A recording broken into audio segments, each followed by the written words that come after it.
Assalamualaikum warahmatullahi wabarakatuh. My name is Noor Izzati binti Aziz, and I would like to present about one of the part in effective leadership and human relations. First is about principle for good human relations.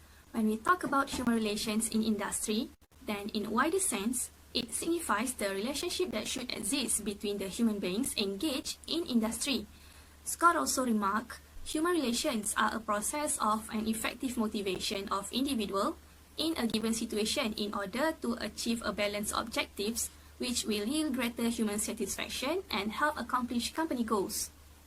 So in my slide, it shows the 5 principles that are necessary to get a good human relations between employees in organization. So yeah, I think the better the human relations, the more likely they are to grow both professionally and personally. Okay, next is about abuse and physical violence. According to YouGov, 1,002 Malaysians with 36% women and 17% men have experienced sexual harassment and reported on their harassment.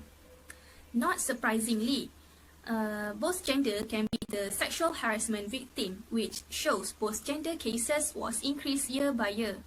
Moreover, this sexual harassment can befall anyone, anywhere, from workplaces to learning institutions, public places, or even worship places. The fact is, victim worry to reporting sexual harassment is because of humiliation, feeling alone, and helpless, fear of consequences.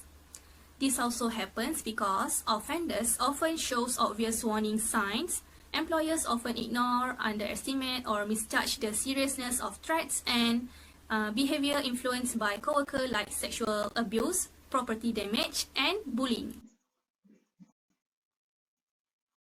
Okay, from the explanation, what do you think the action that can be taken by leaders or organization in order to prevent sexual harassment? Okay, firstly, company have to establish a clear-cut, zero tolerance and anti-harassment policy. In other words, make it crystal clear that sexual harassment prevention is a company priority so that the employees and management will understand what sexual harassment is. Secondly, company can develop a training and awareness programs for employees. It is critical that everyone throughout the organization understand why an anti-workplace harassment policy is needed and how they can report a concerning situation. Okay, company can establish a training program in which all employees must participate and schedule it on a regular basis, at least once or twice a year. Okay, thirdly, company can using a fair procedure to investigate charges of sexual harassment managed by neutral third party. Okay, deal with inappropriate behavior very well and be sure to include guidance from the company's legal counsel in order to ensure the policy fully complies with local, state, federal law and regulations. Next, leaders can also be role model for others to practice good behavior which treats women and men very well. Okay, last but not least, build a culture where harassment is unlikely to take place by ensure everyone understands the process for reporting a complaint. Okay, for example, like create one book which every employee can fill in a complaint of inappropriate behavior of other staffs. Also, make sure everyone understands that each complaint is taken seriously and the investigation will take place when necessary.